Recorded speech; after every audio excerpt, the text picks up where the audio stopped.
നമസ്കാരം. ഡോക്ടേഴ്സ് ക്യാബിനിലേക്ക് സ്വാഗതം. ചുമ ഒരു രോഗലക്ഷണമല്ല, ശരീരത്തിന്റെ പ്രതിരോധ പ്രവർത്തനമാണ്. വളരെ സാധാരണമായ രോഗലക്ഷണം കൂടിയാണ് ചുമ. ഫലപ്രദമായി ചുമയ്ക്കാൻ കഴിയാത്തതും അധികമായി ചുമയ്ക്കുന്നതും പ്രശ്നമാണ്. ഇന്നത്തെ ഡോക്ടേഴ്സ് ക്യാബിനിൽ ചർച്ച ചെയ്യുന്നത് ചുമയെക്കുറിച്ചാണ്. കലൂർ PVS ഹോസ്പിറ്റലിലെ കൺസൾട്ടന്റ് പൾമോളജിസ്റ്റ് ഡോക്ടർ സീമയാണ് ഇന്ന് നമ്മോട് മുമ്പുള്ളത്. ഡോക്ടേഴ്സ് ക്യാബിനിലേക്ക് സ്വാഗതം. ഡോക്ടർ, ഈ ചുമ പല വിധത്തിലുണ്ടല്ലോ, ഏതൊക്കെ തരത്തിലുള്ള ചുമകളാണുള്ളത്? ചുമ ആക്ച്വലി നിങ്ങൾ പറഞ്ഞ പോലെ തന്നെ നമ്മളുടെ ബോഡിയുടെ പ്രതിരോധ ശക്തിയാണ്. നമ്മളുടെ ബോഡിയിൽ എന്തെങ്കിലും ഒരു അണു അല്ലെങ്കിൽ എന്തെങ്കിലും ഒരു ഡസ്റ്റ് പോകുമ്പോഴത്തേക്ക് നമ്മളുടെ ബോഡി അതിന് പുറത്തേക്ക് നോക്കാനുള്ള പ്രയത്നമാണ് ചുമയായിട്ട് കാണുന്നത്. അപ്പോൾ ചുമ അല്ലെങ്കിൽ 1-2 ദിവസത്തെ ചുമ അല്ലെങ്കിൽ ചുമയുടെ കൂടെ ശ്വാസം മുട്ടലോ പനിയോ അതൊക്കെ ഒരു ഇൻഫെക്ഷൻ്റെ ഭാഗമാണ്. പക്ഷേ അതിൻ്റെ സ്ഥലത്ത് ഒരു നീണ്ടു നിൽക്കുന്ന ചുമ, മേ ബി കുറച്ച് മാസങ്ങളുള്ള ചുമ അല്ലെങ്കിൽ കൊല്ലങ്ങളുള്ള ചുമ നമുക്ക് ഫർദറായിട്ട് ഇവാലുവേറ്റ് ചെയ്ത് നോക്കേണ്ടി വരും. എന്താ കാരണം? അത് ഇൻഫെക്ഷൻ കാരണം കൊണ്ട് സാധ്യത കുറവാണ്. പക്ഷേ അതിൻ്റെ സ്ഥലത്ത് നമ്മൾ ക്രോണിക് ബ്രോങ്കൈറ്റിസോ ബ്രോങ്കിയൽ ആസ്മ പറഞ്ഞാൽ മറ്റേ അസുഖങ്ങളുടെ ഭാഗമായിട്ട് ചുമയായിട്ട് നമുക്ക് ഉണ്ടാവാം. പക്ഷേ എന്ത് ചുമയാണെങ്കിലും ബിക്കോസ് ചുമയുടെ കാരണങ്ങൾ വ്യത്യസ്തമാണ്. ഒരു ചെറിയ നമ്മളുടെ ഒരു മൂക്കടുപ്പ് ഉണ്ടാവാം. മൂക്കടുപ്പ് വരെ ഒരു മൂക്കടുപ്പ് അത് നമുക്ക് കാരണം കൊണ്ട് മൂക്കൊലിപ്പോ മൂക്കടുപ്പ് ഉണ്ടാകുമ്പോഴത്തേക്ക് അത് പിന്നിൽ അതിൻ്റെ സെക്രീഷൻസ് വന്നിട്ട് ചുമയായിട്ട് കാണാം. അപ്പോൾ അത് ഒരു ചെറിയ കാരണം അല്ലെങ്കിൽ ഒരു ഗ്യാസിൻ്റെ ബുദ്ധിമുട്ട്, ഇപ്പോൾ രാത്രി കിടക്കുമ്പോൾ കുത്തി ചുമ, ചിലപ്പോൾ ഒരു സിമ്പിൾ ഗ്യാസിൻ്റെ ബുദ്ധിമുട്ടും ആവാം. പക്ഷെ അതിൻ്റെ സ്ഥലത്ത് സിവിയർ ഇൻഫെക്ഷൻ, ഒരു ന്യൂമോണിയോ ട്യൂബർക്ലോസിസോ അല്ലെങ്കിൽ ഈവൻ ക്യാൻസർ പോലത്തെ അതിൻ്റെയും കൂടി ഒരു ചുമയായിട്ട് മാത്രമായിട്ട് പ്രസൻറ്റ് ചെയ്യുക. അതുകൊണ്ട് എന്ത് ചുമയാണെങ്കിലും ചുമയുടെ ഇത്ര ഹൈ സ്പെക്ട്രം ഉള്ള കാരണം കൊണ്ട് എന്ത് ചുമയാണെങ്കിലും ഡെഫിനറ്റായിട്ട് ഒരു ഇവാലുവേഷൻ്റെ ആവശ്യമുണ്ട്. ഈ ചുമ എപ്പോഴാണ് ന്യൂമോണിയായി മാറുന്നത്? ചുമ ഒരു ചെറിയ ഇൻഫെക്ഷൻ, ന്യൂമോണിയ പറയുമ്പോഴത്തേക്ക് നമ്മളുടെ ലങ്സിൽ ഉള്ള ഇൻഫെക്ഷൻ്റെ കാരണം കൊണ്ടാണ് ന്യൂമോണിയ ഉണ്ടാവുന്നത്. എന്തെങ്കിലും ഇൻഫെക്ഷൻ നമ്മൾ ഒരു ന്യൂമോണിയ ആയിട്ട് മാറുന്നത് നമുക്ക് പറയാൻ പറ്റില്ല. ബേസിക്കലി ന്യൂമോണിയ പ്രസൻറ്റ് ചെയ്യുന്നത് ചുമയായിട്ടാണ്. അപ്പോൾ ചെറിയൊരു ഇൻഫെക്ഷൻ നമുക്ക് ഒരു ചെറിയൊരു ഇൻഫെക്ഷൻ ചുമയായിട്ട് സ്റ്റാർട്ട് ചെയ്യുക. പക്ഷേ ആ ചുമേൻ്റെ കൂടെ നമുക്ക് നല്ല കഫക്കെട്ട്, നല്ല മഞ്ഞ നിറത്തിൽ കഫം വരികയാണ്, അതിൻ്റെ കൂടെ ഒരു നെഞ്ചുവേദനയോ നല്ല പനി, അപ്പോൾ അങ്ങനെയൊക്കെ ആകുമ്പോഴത്തേക്ക് ഡെഫിനറ്റായിട്ട് നമ്മൾ എസ്പെഷ്യലി കുറച്ച് ഏജ് ആയിട്ടുള്ള പേഷ്യൻ്റ് അല്ലെങ്കിൽ കുറച്ചൊരു എൽഡർലി പേഷ്യൻ്റ് നമ്മൾ പറയും, അല്ലെങ്കിൽ ചെറിയ കുട്ടികളിൽ, അല്ലെങ്കിൽ മറ്റേതെങ്കിലും കോമോബിഡിറ്റീസ് ഉള്ള ആൾക്കാർ, ലൈക്ക് ഒരു ഷുഗറിൻ്റെ അസുഖം, ഡയബറ്റീസ്, റീനൽ ഫെയിലിയർ, ലിവറിൻ്റെ ബുദ്ധിമുട്ട്, അങ്ങനത്തെ പേഷ്യൻസിന് ചുമ ഉണ്ടെങ്കിൽ ഡെഫിനറ്റായിട്ട് അവർക്ക് ന്യൂമോണിയ എല്ലാം എന്നൊന്ന് ഇവാലുവേറ്റ് ചെയ്യുന്നത് നല്ലതാണ്. ഈ ക്രോണിക് ബ്രോങ്കൈറ്റിസ് ഉണ്ടല്ലോ, അതിനെക്കുറിച്ചൊന്ന് പറയാമോ? ക്രോണിക് ബ്രോങ്കൈറ്റിസ് നമ്മൾ പറയണത് ഒരു ചുമ ഒരു 3 മാസം കൂടുതൽ നീണ്ടു നിൽക്കുന്ന ചുമ, അതും 2 കൊല്ലത്തെക്കാളും കൂടുതലായിട്ട് നീണ്ടു നിൽക്കുന്ന ചുമയാണ് നമ്മൾ ക്രോണിക് ബ്രോങ്കൈറ്റിസ് എന്ന് പറയുന്നത്. പക്ഷേ ഡെഫിനറ്റായിട്ട് നമുക്ക് ഇത് ക്രോണിക് ബ്രോങ്കൈറ്റിസ് ആണെന്ന് ലേബിൾ ചെയ്യുന്നതിന് മുമ്പേ നമുക്കൊരു എക്സ്റേ ഒക്കെ എടുത്ത് ഇത് മറ്റേ ഒരു ഇൻഫെക്ഷൻ അതോ മറ്റേ എന്തെങ്കിലും രോഗം എല്ലാം എന്ന് റൂൾ ഔട്ട് ചെയ്തിട്ടേ നമ്മൾ അതിന് ക്രോണിക് ബ്രോങ്കൈറ്റിസ് എന്ന് പറയുള്ളൂ. പിന്നെ ക്രോണിക് ബ്രോങ്കൈറ്റിസ് പറയുമ്പോഴത്തേക്ക് മോസ്റ്റ്ലി നമുക്ക് പുകവലിയുള്ളവർക്കാണ് ക്രോണിക് ബ്രോങ്കൈറ്റിസ്. അപ്പോൾ എല്ലാ പേഷ്യൻസ് പുകവലിയുള്ള ആൾക്കാരാണോ എന്ന് ചോദിച്ചാൽ ഇല്ല. നമുക്ക് ഈവൻ ചില ഫീമെയിൽസിൽ ലൈക്ക് നമുക്ക് വീട്ടിൽ ബയോഗ്യാസ് മറ്റൊക്കെ യൂസ് ചെയ്യുന്ന ആൾക്കാർ, സെക്കൻഡ് ഹാൻഡ് സ്മോക്ക്, വീട്ടിൽ മറ്റാരെങ്കിലും സ്മോക്ക് ചെയ്യുന്ന ആൾക്കാർ പേഷ്യൻറ്റ് ശ്വസിച്ച് അങ്ങനത്തെ സെക്കൻഡ് ഹാൻഡ് അല്ലെങ്കിൽ തേർഡ് ഹാൻഡ് സ്മോക്ക് ഒക്കെ പറയും നമ്മൾ. ഹലോ ഡോക്ടേഴ്സ് ക്യാബിനിലേക്ക് സ്വാഗതം. ആരാണ്? വിനോദാണ്, ഡോക്ടറോട് സംസാരിച്ചോളൂ. ഡോക്ടർ പറഞ്ഞോളൂ. വിനോദാണ്, പാലക്കാട്ടിൽ നിന്ന് സംസാരിക്കുന്നത്. പറഞ്ഞോളൂ. എനിക്കൊരു 3 കൊല്ലമായിട്ട് ചുമയുണ്ട്. ഓക്കെ. കഫം വരുന്നുണ്ടോ അതിന്റെ കൂടെ? പറഞ്ഞോളൂ. കൈ ഡ്രൈ ആയിട്ടുള്ള കവാവില്ല. ഓക്കെ. ഡോക്ടറെ അടുത്ത് കൺസൾട്ട് ചെയ്തു ഞങ്ങള്. ഓക്കെ. എല്ലാ ചെക്കപ്പും ചെയ്തു. ഓക്കെ. അപ്പോ ഡോക്ടർ പറയണത് ഒരു അലർജിയുടെ പ്രശ്നമാണ് പറയുന്നത്. ഓക്കെ. നിങ്ങളുടെ പ്രായം എത്രയുണ്ട്? ഓൾമോസ്റ്റ് എത്ര? 29 ഇയേഴ്സ്. സ്മോക്കിംഗ് ഹിസ്റ്ററി ഉണ്ടോ? പുകവലിക്കാറുണ്ടോ? ഒരു ദുശ്ശീലമില്ല. ഇല്ല. ഓക്കെ. ഫാമിലിയിൽ മറ്റേ ആർക്കെങ്കിലും ആസ്മയുടെ അസുഖമോ വലിവിൻ്റെ അസുഖമായിട്ടുണ്ടോ? ഇല്ല, ആർക്കുമില്ല. അപ്പോൾ ഇത്ര നീണ്ടു നിൽക്കുന്ന ചുമയാണെങ്കിൽ എക്സ്റേയും ബാക്കി എല്ലാം ഇവാലുവേഷൻ നോർമൽ ആണെങ്കിൽ ഒരു അലർജിക് കഫ് ആവാനുള്ള സാധ്യത കൂടുതലായിട്ടുണ്ട്. ഈ ചുമ നിങ്ങൾക്ക് എന്തെങ്കിലും പൊടിയൊക്കെ തട്ടുമ്പോൾ അല്ലെങ്കിൽ സ്മെല്ല് വരും തട്ടുമ്പോൾ അല്ലെങ്കിൽ ക്ലൈമറ്റ് ഒക്കെ മാറുന്ന സമയത്ത്? ഷോപ്പ് നടത്തുന്നുണ്ട് ഡോക്ടർ. ഓക്കെ, എന്തിന്റെ ഷോപ്പാണ് നടത്തുന്നത്? സ്റ്റേഷനറി. ഓക്കെ, അപ്പോൾ അത് ഒരു നല്ല അലർജൻ ആണ്. ബിക്കോസ് അവിടുത്തെ മറ്റേ ബാക്കി ഗ്രോസറി മെറ്റീരിയൽസിൻ്റെ പൊടി വരുന്നതും പിന്നെ അതൊക്കെ നല്ല സ്ട്രോങ് അലർജൻ ആണ്. അപ്പോൾ അത് കാരണം കൊണ്ട് ഉണ്ടാവുന്ന ഒരു അലർജിക് കഫ് ആവാനുള്ള സാധ്യതയുണ്ട്. രാവിലെ എണീക്കുന്ന സമയത്ത് ഒരു ശ്വാസം മുട്ടൽ പോലെ ഒരു വീസിങ് പോലെ തോന്നാറുണ്ടോ? രാവിലെ എണീക്കുമ്പോൾ ചുമയുണ്ട് ഡോക്ടർ. ഒരു 10 മിനിറ്റോളം ചുമയുണ്ടാവും രാവിലെ എണീക്കുമ്പോൾ. മൂക്കടുപ്പോ മൂക്കൊലിപ്പായിട്ടോ? ഇല്ല, അങ്ങനെയൊന്നും ഇല്ല. അപ്പോൾ ഡെഫിനറ്റ് ആയിട്ട് ഡോക്ടർ തണുപ്പിൽ എസിൽ പോകുമ്പോഴോ പോകുമ്പോൾ നല്ല ചുമയായിരിക്കും. അപ്പോൾ ഹിസ്റ്ററി നോക്കുമ്പോഴത്തേക്ക് ഒരു അലർജിക് കഫ് ആവാൻ തന്നെയുള്ള സാധ്യത കൂടുതലാണ്. ഇപ്പോൾ എന്താ മരുന്ന് കഴിച്ചുകൊണ്ടിരിക്കുന്നത് അതിന് വേണ്ടിയിട്ട്? ഇപ്പൊ കുറച്ച് ദിവസം കഴിച്ചിട്ടുണ്ടായിരുന്നു, ഇപ്പൊ ഇല്ല ഡോക്ടർ. പക്ഷെ ഇപ്പൊ ഇടങ്ങേറില്ല. പക്ഷെ തണുപ്പ് സമയങ്ങളിലോ ബുദ്ധിമുട്ടായിട്ട് ഉണ്ടാവുന്നുണ്ട്. അപ്പോൾ അങ്ങനെയാണെങ്കിൽ ഡെഫിനറ്റ് ആയിട്ട് ഒന്ന് ചിലപ്പോൾ ഒരു ആസ്മ ചിലപ്പോൾ ചില ടൈപ്പ് ഓഫ് ആസ്മ ജസ്റ്റ് ചുമ മാത്രമായിട്ട് പ്രസന്റ് ചെയ്യുന്ന ആസ്മയും ഉണ്ട്. അപ്പോൾ ഡെഫിനറ്റ് ആയിട്ട് അലർജിക് കഫ് ആവാനുള്ള സാധ്യത ഉള്ള കാരണം കൊണ്ട് ഫർദർ ആയിട്ട് ഒന്ന് ഇവാലുവേറ്റ് ചെയ്തിട്ട് നമ്മളുടെ ബ്ലഡിൽ ഒരു ഈസ്നോഫിൽ കൗണ്ട് എത്രയുണ്ട് അതൊന്ന് നോക്കുക. പ്ലസ് നമ്മളുടെ ഒരു പൾമണറി ഫംഗ്ഷൻ ടെസ്റ്റ് പറയും നമ്മൾ, PFT പൾമണറി ഫംഗ്ഷൻ ടെസ്റ്റ്. എന്തെങ്കിലും ഒരു മൈൽഡായിട്ട് ശ്വാസം മുട്ടലിൻ്റെ ബുദ്ധിമുട്ടും കൂടി ഉണ്ടോ അതിൻ്റെ കൂടെ അതും കൂടി ഒന്ന് ഡെഫിനറ്റ് ആയിട്ട് ഇവാലുവേറ്റ് ചെയ്ത് നോക്കേണ്ട ആവശ്യമുണ്ട്. ഡോക്ടേഴ്സ് ക്യാബിനിലേക്ക് വിളിച്ചതിന് നന്ദി. ഇപ്പോൾ ഡോക്ടർ ഇപ്പോൾ പറഞ്ഞല്ലോ പുകവലിക്കാരിലെ ചുമ, അപ്പോൾ അത് എത്രമാത്രം അപകടകരമാണ്? പുകവലിക്കാർക്ക് മോസ്റ്റ്ലി ഉണ്ടാവുന്ന ചുമ ഒരു നീണ്ടു നിൽക്കുന്ന ചുമയാണ്. മീൻസ് കുറേ മാസങ്ങൾ ഉണ്ടാവുന്ന ചുമയാണ്. അപ്പോൾ അത് മോസ്റ്റ്ലി ഒരു നമ്മൾക്ക് തന്നെ പുകവലി തന്നെ നമ്മൾ മുതൽ പറയും ക്രോണിക് ബ്രോങ്കൈറ്റിസ്. മറ്റൊരു കാറ്റഗറിന്ന് പറയുന്നത് എംഫൈസീമ. സോ ക്രോണിക് ബ്രോങ്കൈറ്റിസുള്ളവർക്ക് മെയിൻലി ചുമ മാത്രമായിരിക്കും, ചുമയും കഫക്കെട്ടും അതിൻ്റെ കൂടെ കുറച്ചൊക്കെ കുറുകൽ. മറ്റേ ഒരു സ്പെക്ട്രമുള്ള എംഫൈസീമ പറയുന്ന സ്പെക്ട്രമുള്ള ആൾക്കാർക്ക് കൂടുതൽ ശ്വാസം മുട്ടലായിരിക്കും, അവർക്ക് കാര്യമായിട്ട് ചുമയായിട്ട് ഉണ്ടാവില്ല. പക്ഷേ ഈ പേഷ്യൻസിൽ തന്നെ ബിക്കോസ് പുകവലി മറ്റ് കുറേ അസുഖത്തിലേക്ക് കാരണമാണ്. ലൈക്ക് TBൻ്റെ അസുഖം നമ്മളുടെ ഇന്ത്യയിൽ സ്പെഷ്യലി TB ഇത്ര കോമൺ ആയ കാരണം കൊണ്ട് പിന്നെ പുകവലി ഉള്ള പേഷ്യൻസിന് അതിൻ്റെ ബോഡിയിൽ റെസിസ്റ്റൻസ് കുറയുമ്പോഴത്തേക്ക് അവർക്ക് ഇൻഫെക്ഷൻ ഉണ്ടാവാനുള്ള ചാൻസസും ഭയങ്കര കൂടുതലാണ്.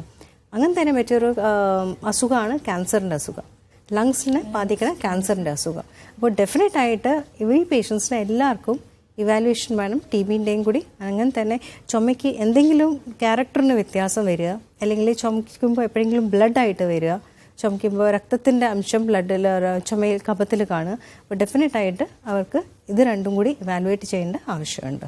ഈ ചുമയ്ക്കുള്ള പരിഹാര മാർഗങ്ങൾ എന്തൊക്കെയാണ്? ചുമയ്ക്ക് ഫസ്റ്റ് ഏറ്റവും ആദ്യമുള്ളത് എന്ത് കാരണം കൊണ്ടാണ് ചുമ ഉണ്ടാവുന്നത് നോക്കണം. നമുക്ക് ലൈക്ക് ഞാൻ പറഞ്ഞ പോലെ തന്നെ ഒരു ചെറിയ കാലത്ത് നീണ്ടു നിൽക്കുന്ന ചുമ ആണെങ്കിൽ മോസ്റ്റ്ലി ഇൻഫെക്ഷൻ ആയിരിക്കും കാരണം. അപ്പോൾ അങ്ങനെയാണെങ്കിൽ ഒരു എക്സ്റേ ബ്ലഡൊക്കെ ചെയ്ത് നോക്കിയിട്ട് ഇൻഫെക്ഷൻ എത്രയുണ്ട്, അതിന് എന്താ അപ്രോപ്രിയേറ്റ് ആൻറ്റിബയോട്ടിക്സും എന്താ മരുന്ന് വേണം നോക്കിയിട്ട് ചികിത്സിക്കണം. അങ്ങനെ തന്നെ നമുക്ക് നീണ്ടു നിൽക്കുന്ന ചുമയാണെങ്കിൽ എന്താ കാരണം എന്ന് ഡെഫിനറ്റായിട്ട് നോക്കേണ്ടി വരും.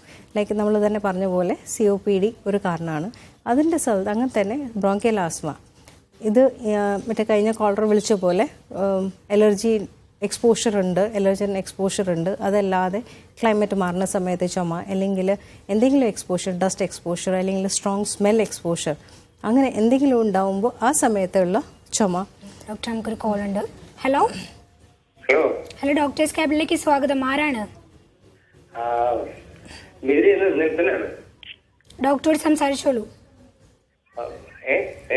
ഡോക്ടറോട് സംസാരിച്ചോളൂ.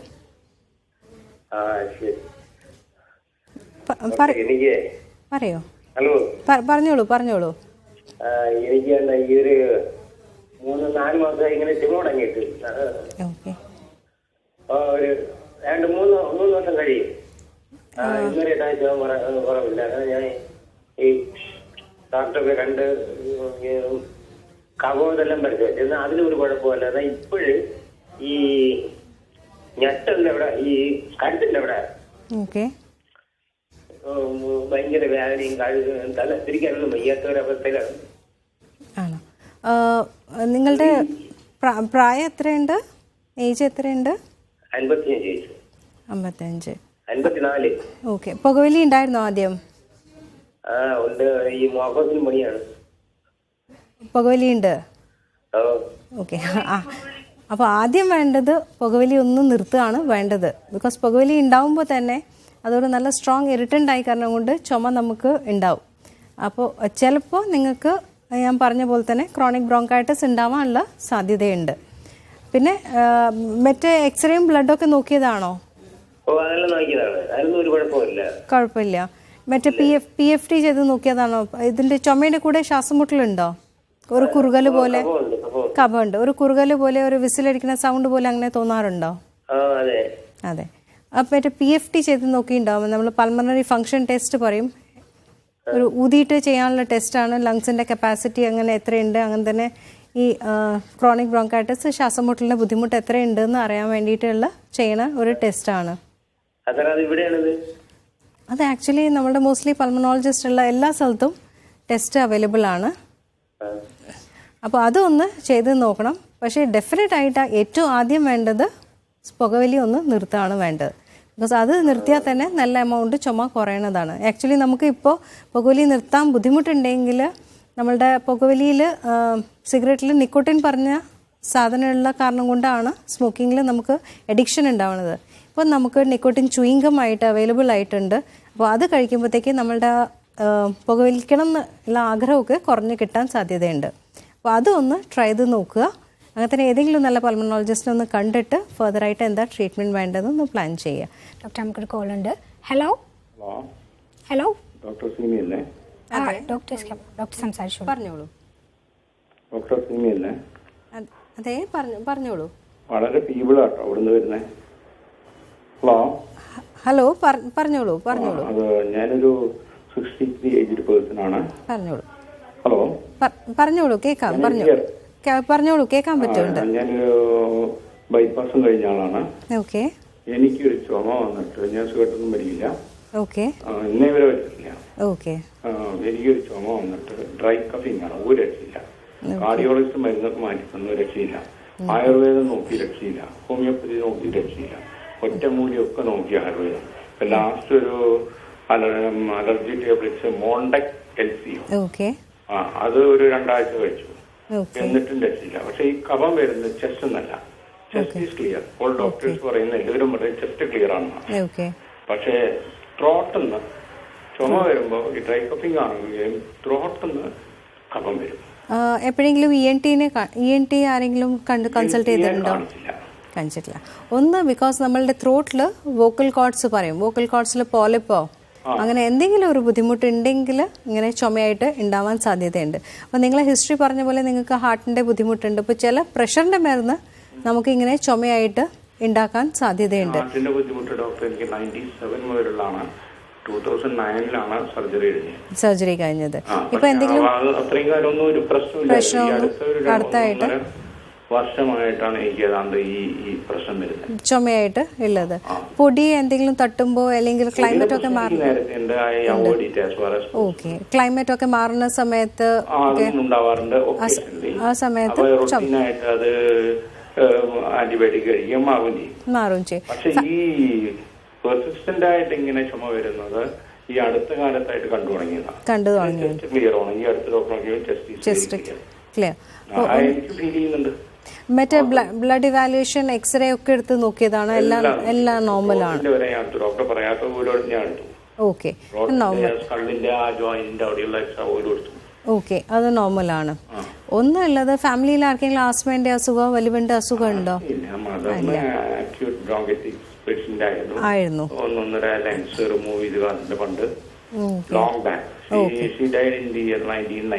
Okay fine. ഒന്നുള്ളത് ചിലപ്പോൾ അലർജിക് കഫ് തന്നെ ആവാൻ സാധ്യതയുണ്ട്. പക്ഷേ അലർജിക് പറയുന്നതിന് മുമ്പേ അറ്റ്ലീസ്റ്റ് ബെസ്റ്റ് ഒരു ENT ഡോക്ടറിനെ ഒന്ന് കണ്ടിട്ട് ഒന്ന് വോക്കൽ കോർഡ്സ് ഇവാലുവേറ്റ് ചെയ്ത് നോക്കുക. വോക്കൽ കോർഡ്സിൽ എന്തെങ്കിലും പോളിപ്പോ അങ്ങനത്തെ ബുദ്ധിമുട്ടൊന്നും ഇല്ല. ഒരു ചെറിയ ഗ്രോത്ത് പോലെ പോളിപ്പ് പോലെ ഉണ്ടെങ്കിലും ഇങ്ങനെ കുത്തി ചുമ നീണ്ടു നിൽക്കുന്ന ചുമ ഉണ്ടാവാൻ സാധ്യതയുണ്ട്. പിന്നെ ഉള്ളത് അലർജിക് കഫ് ആണെങ്കിൽ PFT എപ്പോഴെങ്കിലും ചെയ്തിട്ടുണ്ടോ? സ്പൈറോമെട്രി എപ്പോഴെങ്കിലും ചെയ്തിട്ടുണ്ടോ? സ്പൈറോമെട്രി അല്ലെങ്കിൽ PFT പറയുന്ന ടെസ്റ്റ് ഉണ്ട്, പൾമണറി ഫങ്ഷൻ ടെസ്റ്റ്. അത് ഒന്ന് ചെയ്ത് നോക്കുക. ബിക്കോസ് അത് ഒരു ഊതി ചെയ്യുന്ന ടെസ്റ്റാണ്. നമ്മളുടെ ആസ്മയിൽ തന്നെ ഒരു വേരിയൻ്റ് ഉണ്ട്, നമ്മൾ കഫ് വേരിയൻ്റ് ആസ്മ പറയും. അതിൽ മെയിൻലി ചുമയായിട്ടാണ് പ്രസൻറ്റ് ചെയ്യുന്നത്. അപ്പോൾ അത് ആണെങ്കിൽ ഡെഫിനറ്റ് ആയിട്ട് ഇൻഹേലേഴ്സ് എടുത്താൽ നല്ല ബെനിഫിറ്റ് ഉണ്ടാവും, ചുമ നല്ല ശതമാനം കുറഞ്ഞ് കിട്ടും. It can be cured by medicine, specially inhalers. മറ്റേ ചെറിയ ലെവലിൽ സ്റ്റെറോയിഡ് ഇൻഹേലേഴ്സ് യൂസ് ചെയ്യുകയാണെങ്കിൽ, എലർജിക് കഫ് ആണെങ്കിൽ ഡെഫിനറ്റ് ആയിട്ട്, അല്ലെങ്കിൽ ഒരു കഫ് വേരിയൻ്റ് ആസ്മ ആണെങ്കിൽ ഡെഫിനറ്റ് ആയിട്ട് നല്ല ഇമ്പ്രൂവ്മെന്റ്. അല്ല, ENT ആദ്യം ENT കാണിക്കൂ. ENT കണ്ടിട്ട് ഒന്ന് വോക്കൽ കോർഡ്സ് ഒന്ന് അവരുടെ ഒന്ന് പരിശോധിച്ച് നോക്കട്ടെ. അപ്പോൾ ത്രോട്ട് എങ്ങനെയുണ്ട്, ത്രോട്ടിൽ എന്തെങ്കിലും പ്രോബ്ലം ഉണ്ടോ, അങ്ങനെ തന്നെ വോക്കൽ കോർഡ്സിൽ എന്തെങ്കിലും പോളിപ്പോ മറ്റെന്തെങ്കിലും ബുദ്ധിമുട്ടുണ്ടോ നോക്കുക. ഗ്യാസിന്റെ ബുദ്ധിമുട്ടുണ്ടോ, ഭയങ്കരമായിട്ട് ഏമ്പക്കം വരിക, കുളിച്ച് തേട്ട് അങ്ങനത്തെ ബുദ്ധിമുട്ടൊന്നുമില്ല. ഓക്കെ, അപ്പോൾ അതൊന്ന് ENT ഇവാലുവേഷൻ ചെയ്തിട്ട് നോർമലാ അത് അവർ പരിശോധിച്ചിട്ട് പറയുകയാണെങ്കിൽ അത് കഴിഞ്ഞിട്ടൊന്ന് പൾമണോളജിസ്റ്റിനെ ഒന്ന് കാണിച്ചിട്ട് ഒന്ന് PFT കൂടി ഒന്ന് ചെയ്ത് നോക്കുക. അത് ഡെഫിനറ്റ് ആയിട്ട് ബെനിഫിഷ്യൽ ആയിരിക്കും. അങ്ങനെ തന്നെ ഇൻഹേൽ സ്റ്റെറോയിഡോ അല്ലെങ്കിൽ ഇൻഹേലർ യൂസ് ചെയ്താൽ നല്ല വ്യത്യാസമായിട്ട് ഉണ്ടാവാൻ സാധ്യതയുണ്ട്. ഈ മോൺടാക് LC ടാബ്ലറ്റ് കഴിക്കുമ്പോൾ കുറവുണ്ടോ? ഓക്കെ, ഡോക്ടേഴ്സ് ക്യാബിനിലേക്ക് വിളിച്ചതിന് നന്ദി. അപ്പോൾ ഡോക്ടർ ഇപ്പോൾ പറഞ്ഞല്ലോ ഇൻഹലേഷൻ ചെയ്യാണ്, ഈ ഇൻഹലേഷൻ തെറാപ്പിനെ കുറിച്ചിട്ടൊന്ന് പറയാമോ? ഇൻഹലേഷൻ തെറപ്പിയാണ് ഏറ്റവും സേഫ് ആയിട്ടുള്ള മെഡിക്കേഷൻസ്, ഏറ്റവും എഫക്റ്റീവ് ആയിട്ടുള്ള മെഡിക്കേഷൻസ്. ആക്ച്വലി നമ്മളൊരു ടാബ്ലറ്റ് കഴിക്കുമ്പോൾ നമ്മളുടെ ബോഡിയിൽ നമ്മൾ കഴിക്കുമ്പോൾ ഒരു മില്ലിഗ്രാംസിലാണ് കഴിക്കുന്നത്. ഒരു 5 milligrams, 10 milligrams, 100 milligrams അങ്ങനെയാണ് കഴിക്കുന്നത്. പക്ഷേ ഇൻഹേലർ യൂസ് ചെയ്യുമ്പോൾ നമ്മളുടെ ഡോസ് ഒരു 100 micrograms. അപ്പോൾ 1/1000 അത്ര കുറവായിട്ട് ഡോസ് മതി നമുക്ക്. അതല്ലാതെ നമ്മളുടെ ശ്വാസക്കോളിലേക്ക് പോകുന്നത് അതിൻ്റെ ഒരു 30 to 40% അംശമേ പോകണമല്ലോ. അപ്പോൾ ആക്ച്വലി അത്ര മരുന്ന് മതി നമുക്ക് സിംറ്റംസ് കൺട്രോൾ ചെയ്യാൻ വേണ്ടിയിട്ട്. ഏറ്റവും സേഫ് ആയിട്ടുള്ള മരുന്ന് ഇൻഹേലേഴ്സാണ്. പക്ഷേ നമ്മൾ like long term inhaler use ചെയ്യേണ്ടി വരികയാണെങ്കിൽ നമ്മൾ മോസ്റ്റ്ലി സ്റ്റെറോയിഡ് കണ്ടെയ്നിങ് ഇൻഹേലേഴ്സാണ്. ലൈക്ക് ആസ്മയ്ക്ക് ഇപ്പോൾ കഴിഞ്ഞ വിളിച്ചവർ തന്നെ പറഞ്ഞു, ഒരു എലർജിക് കഫും ഞാൻ പറഞ്ഞ പോലെ ഒരു കഫ് വേരിയൻ്റ് ആസ്മ, അങ്ങനത്തെ പേഷ്യൻസിനൊക്കെ ഡെഫിനറ്റ് ആയിട്ട് കുറച്ച് ലോങ് ടേം ആയിട്ട് ഒരു സ്റ്റെറോയിഡ് ഉള്ള ഇൻഹേലർ യൂസ് ചെയ്യുകയാണെങ്കിൽ ഡെഫിനറ്റ് ആയിട്ട് നല്ല വ്യത്യാസമായിട്ട് ഉണ്ടാവാൻ സാധ്യതയുണ്ട്. ഡോക്ടർ, നമുക്കൊരു കോൾ ഉണ്ട്. ഹലോ ഹലോ ഹലോ ഡോക്ടേഴ്സ് ക്യാബിനിലേക്ക് സ്വാഗതം. ആരാണ്? ഹലോ, ആരാ സംസാരിക്കുന്നത്? ഇത് ഫെലീന. ഫെമി, ഡോക്ടറോട് സംസാരിച്ചോളൂ. ഹലോ പറഞ്ഞോളൂ. ഹലോ, ഇത് ഞങ്ങള് ഫെലീന. കേൾക്കാം, പറഞ്ഞോളൂ. ഈ വിമിഷ്ടം വരുന്ന കാര്യത്തെ പറഞ്ഞേ സംസാരിക്കുന്നത്. വിമിഷ്ടം ചുമയുടെ കൂടെ ആവാൻ സാധ്യതയുണ്ട്. മോക്ക് വേണ്ടിയായിരുന്നു. പറഞ്ഞോളൂ. ടിവിയുടെ വോളിയം ഒന്ന് കുറച്ച് വെക്കൂ. ഹലോ, ഇൻഹേലർ വലിക്കാനെന്ന് പറഞ്ഞായിരുന്നു. പറഞ്ഞോളൂ, കേൾക്കാം, പറഞ്ഞോളൂ. ഇൻഹേലർ വലിക്കാനെന്ന് പറഞ്ഞായിരുന്നു. ഓക്കെ, ഇൻഹേലർ എന്തിനാ, ശ്വാസം മുട്ടലാണോ ഇൻഹേലർ വലിക്കാൻ പറഞ്ഞത്? മൂക്ക് എന്താ ബുദ്ധിമുട്ട്? വലിവായിട്ടാണോ?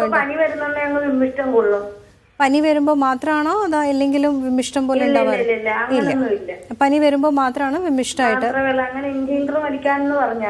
ഓക്കെ, അങ്ങനെ വലിച്ചപ്പോ ഒരുപാട് കുറവുണ്ട്. അന്നേരം ഈ ഗർഭിണിയായിട്ട് ഇരുന്നപ്പോഴായിരുന്നു ഇത് ഇങ്ങനെ ആലപ്പുഴ ഇരുന്ന ഡോക്ടർ ആയിരുന്നു അങ്ങോട്ട് വിട്ടത്. ഓക്കെ, ആക്ച്വലി പ്രഗ്നൻസിയിൽ ഏറ്റവും സേഫ് ആയിട്ടുള്ള മരുന്ന് ഇൻഹേലർ ആണ്. ബിക്കോസ് ഞാൻ ആദ്യം പറഞ്ഞു, ഇതിന് മുമ്പേ ശ്വാസമുട്ടലുള്ള പ്രകൃതിയാണ് മാത്രമായിട്ട് ഇൻഫെക്ഷൻ ഒക്കെ ഉള്ള സമയത്ത് മാത്രമാണ് ശ്വാസമുട്ടലായിട്ട് ഉണ്ടാവാറുണ്ട്. ഓക്കെ, ഇപ്പോ ചുമയും പനിയൊക്കെ ഉണ്ടായപ്പോഴാണോ ഇപ്പൊ ശ്വാസമുട്ടലായിട്ട് ഉണ്ടായത്? ഇപ്പൊ അങ്ങനെ എപ്പോഴും വരത്തില്ല. ഇങ്ങനെ പനിയുടെ ഒരു ആൽമോന്നും ഇൻഹിൻഡർ ഇങ്ങനെ ഇപ്പൊ ഉണ്ട്. അന്നേരം അത് ഗുളിക വെച്ച് ഇങ്ങനെ വലിക്കുന്നുണ്ടെ അങ്ങ് മാറുന്നുണ്ട്. യൂസ് ചെയ്തോളൂ, കുഴപ്പമില്ല. അത് സേഫ് ആയിട്ടുള്ള മരുന്നാണ്. ചിലർക്ക് ഇൻഫെക്ഷൻ അല്ലെങ്കിൽ കാര്യമായിട്ട് ബുദ്ധിമുട്ടൊന്നും ഉണ്ടാവില്ല. ഇൻഫെക്ഷൻ ഉള്ള സമയത്ത് മാത്രമായിരിക്കും ശ്വാസം മുട്ടലും വലിവ് പോലെ ഉണ്ടാവുന്നത്.